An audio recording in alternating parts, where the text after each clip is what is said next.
प्रश्न कर बैठे और वही बात मेरे दिमाग में आ गया। तो सज्जनों, महाभारत में एक प्रश्न आता है, कौन सा पथ ठीक है? कौन सा पथ ठीक है? क्योंकि रास्ते तो देखे, यदि वेदों के हिसाब से हम चले, शास्त्रों के हिसाब से चले, पुराणों के हिसाब से चले तो बहुत सारे रास्ते। श्रुतिर्विभिन्ना स्मृतियश्च भिन्ना नैको मुनिरस वचः प्रमाणम धर्मस्य त्वतो निहितं गुहायाम महाजनोयेन गता सपंता। महापुरुष जिस मार्ग पर चले हमें उसी मार्ग पर चलना चाहिए। पर महापुरुष भी तो अनेक हैं, हर युग में महापुरुष बदल जाते हैं। ऐसी स्थिति में हमें अपने जीवन में उन आदर्शों का पालन करना चाहिए जिन्हें प्रभु राम ने, जो शाश्वत है, जो अवतार लेकर के आते अपने चरित्र के माध्यम से प्रकट। भगवान वेद व्यास जी ने बड़ा ही सुंदर समाधान दिया है। श्रीमद् भागवत के 9वें स्कंद में भगवान वेद व्यास भगवान राम के चरित्र का वर्णन करते हुए कहते हैं कि भगवान राम 13,000 वर्षों तक अपनी लीला संपन्न करने के बाद अपने धाम में पधारते हैं। तो लोगों ने पूछा, तो सौधाम पधारते समय भगवान राम संसार को क्या दे करके गए? तो वेद व्यास जी ने बड़ा सुंदर श्लोक लिखा, स्मरतांग हृदय विनय विधं दंडक कंटका सौपाद पल्लवन राम आत्म ज्योतिर्गात। तथा भगवान राम भक्तों के हृदय में अपने उन चरणों को स्थापित कर दिए जो दंडक बन के कांटों से बिंधे हुए। पढ़कर आश्चर्य होता है, कांटों से युक्त चरणों को स्थापित कर दिया।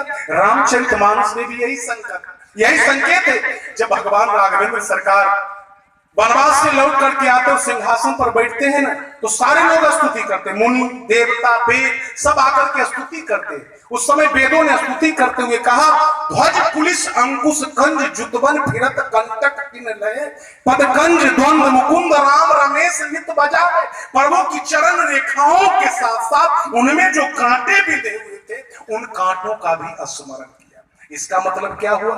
भगवान राम आज भले ही विराजमान न हो उस रूप में, लेकिन उनके चरण पादुका आज भी विराजमान है।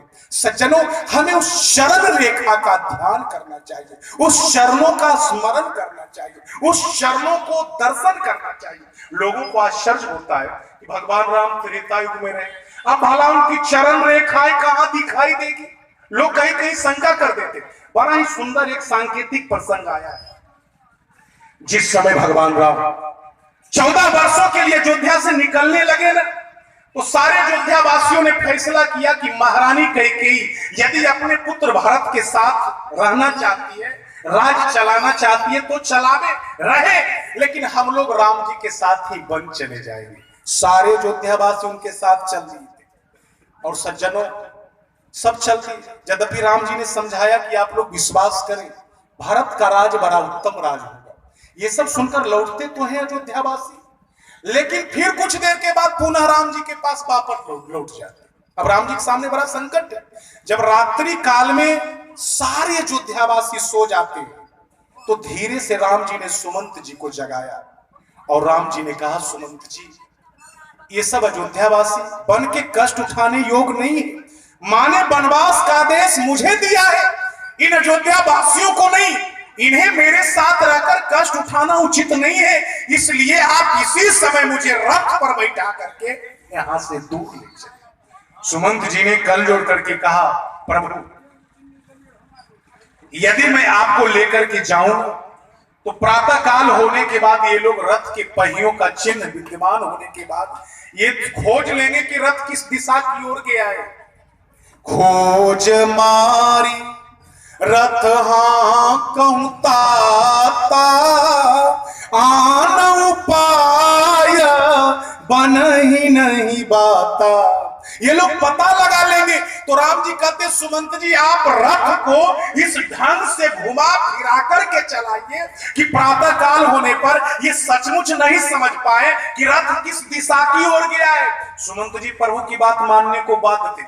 उन्होंने सचमुच में रथ को इसे घुमा फिरा करके चलाया कि प्रातः काल होने के बाद अयोध्यावासी बेचारे राम जी को नहीं देखने के बाद घूमने लगते कि किधर चले गए। रथ कर खूजा कतहु नहीं पावही राम राम कई चाहूती सीधा वही।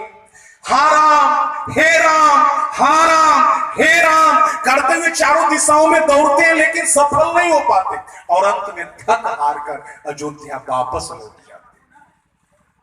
रेखाएं विद्यमान, लेकिन अयोध्यावासी नहीं जा पाए, उन्हें अयोध्या लौटना पड़ा। लेकिन बड़ा विचित्र बात है, रेखाएं